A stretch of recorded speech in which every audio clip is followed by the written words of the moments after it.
Oh my, but grandmother, what a terrible large mouth you have! Hello everybody, my name is Adeeva Meysha Pradhita from the class of P5D from my little island school, Malang, and today I would like to tell you all the story of the Little Red Riding Hood. Though, before I begin, I would like to ask you all a question. Have any of you heard the story before perhaps? If no, listen to the story. If yes, don't spoil. Now, let the story begin.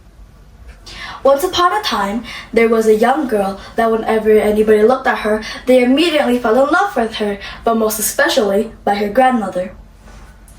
Once, she even gave her a little cape of red velvet, to the point that she loved it so much she would never wear anything else. So, the people around the village started to call her the Little Red Riding Hood. One day, her grandmother had unfortunately fallen ill, so her mother told Little Red Riding Hood to deliver a bottle of wine and a piece of cake to her grandmother. Yet, when Little Red Riding Hood took a single step into the forest, a wolf immediately approached her and asked, "Where are you going so early, Little Red Riding Hood?"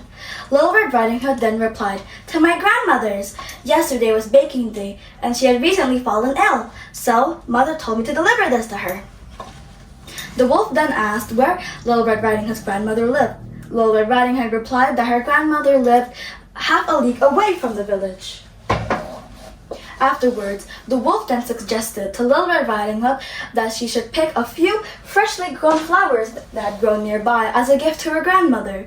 Little Red Riding Hood thought that was an amazing idea, so she decided to pick some flowers before going to her grandmother's. Meanwhile, as Little Red Riding Hood was happily picking flowers, the wolf went in front of the grandmother's house and knocked. "Grandmother, it is me, Little Red Riding Hood. Please let me in." The grandmother then called out, "Lift the latch. My body is too weak and ill. I am unable to stand up."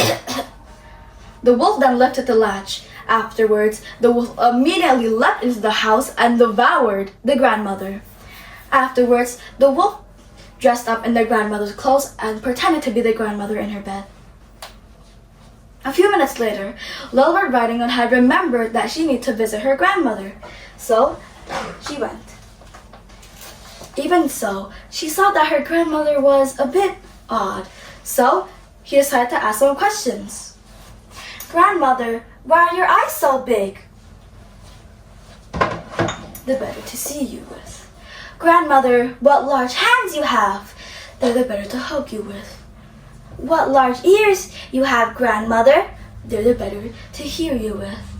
"Oh, but grandmother, what a terrible large mouth you have." "The better to eat you with." The wolf replied coldly as he leapt out of the bed, revealing his true form, and ate Little Red Riding Hood, devouring her. After that, the wolf was appeased, so he decided to go back in the grandmother's clothes and slept in her bed. A few moments later, a hunter who was passing by the grandmother's house had noticed that she was snoring a bit more louder than usual. So he went inside of her house to check.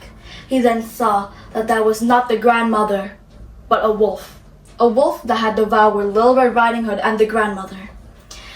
At first, the hunter had an idea to shoot down the wolf, but then deducted that the grandmother and Little Red Riding Hood were inside, so instead, he grabbed a pair of scissors and cut the wolf's belly right open, revealing Little Red Riding Hood, who immediately leapt out.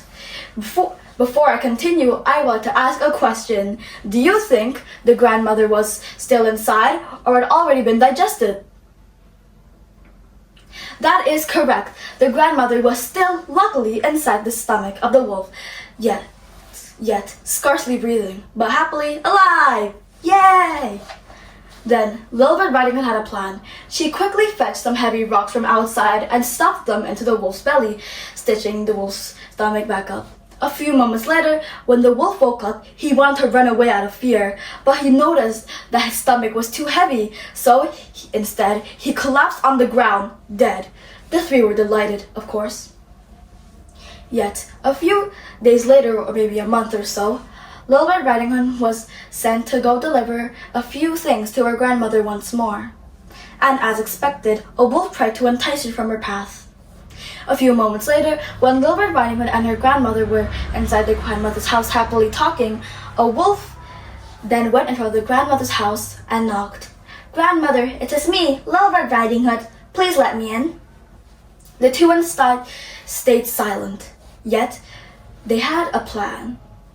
A few moments later, Little Red Riding Hood then grabbed a pail, filling that pail up with water that had been boiled with sausages, emitting a very meat smell. Afterwards, Little Red Riding Hood went outside and put that sausage water into the great trough that was outside. If you are wondering, a trough is like a certain thing people use to feed animals. I'm sure you've seen one before.